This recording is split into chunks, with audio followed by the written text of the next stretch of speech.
Dalam filosofi agama Ardi, segitiga dijadikan sebagai simbol dewa. Agama-agama yang lahir dari filosofi akal budi manusia menjadikan segitiga sebagai simbol Tuhannya. Di dalam agama Hindu ada Trimurti, betul? Di dalam agama Buddha ada Tridharma, kitab sucinya Tripitaka, dan di dalam agama Kristen ada Trinitas. Ya. Simbol-simbol ini bertebaran di seluruh dunia, di katedral, bahkan di dalam masjid sekalipun. Mau saya buktikan? Kita buktikan malam ini. Sekali lagi, Dajjal tidak akan bergerak, tidak akan muncul di muka bumi, melainkan tanda-tandanya sudah muncul.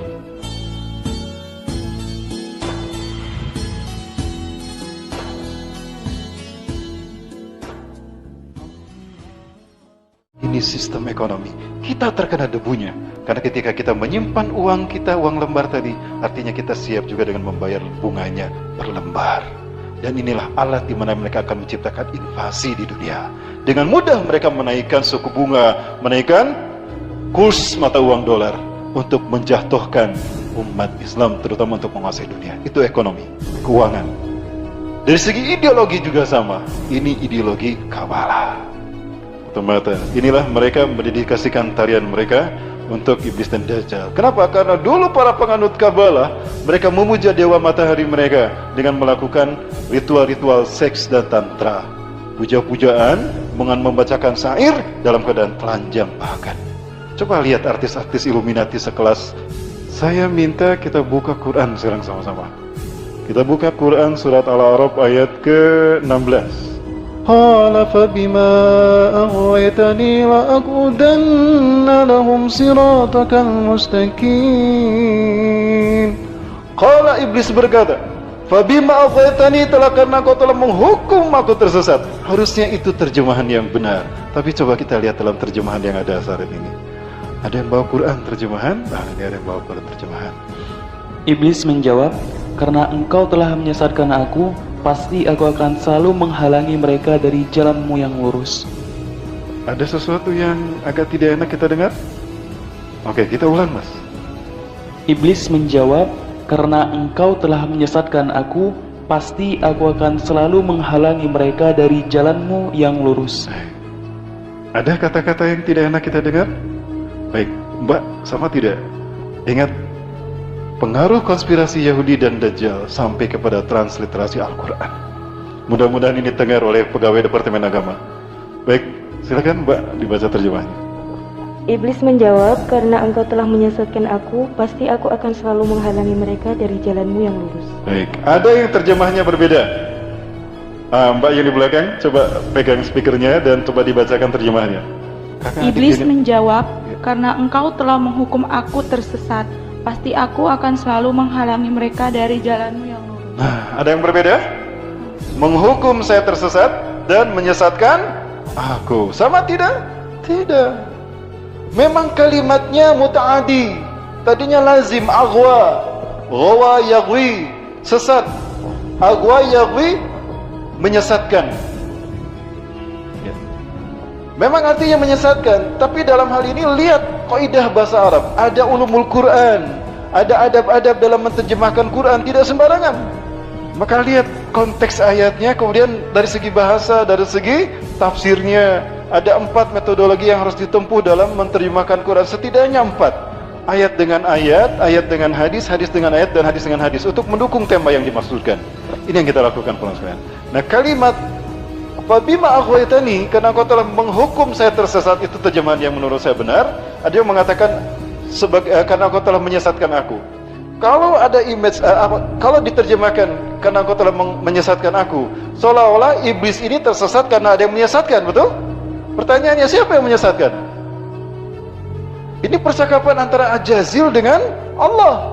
Karena Ajazil tidak mau sujud pada Nabi Adam, maka dia diberikan gelar iblis, pembangkang.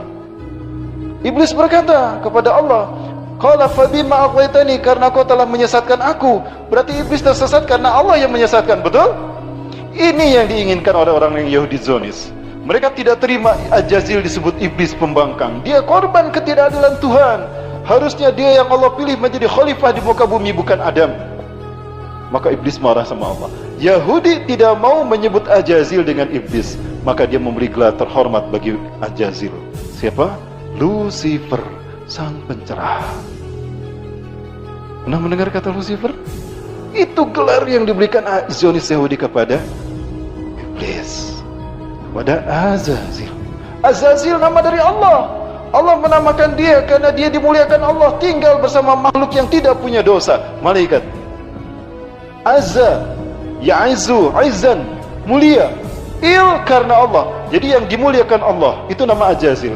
Karena dia tidak mau sujud kepada Allah, maaf, kepada Adam, saat Allah perintahkan, dia mendapatkan gelar iblis pembangkang. Baru itu dan itu yang dilakukan, sehingga dia mendapatkan gelar iblis.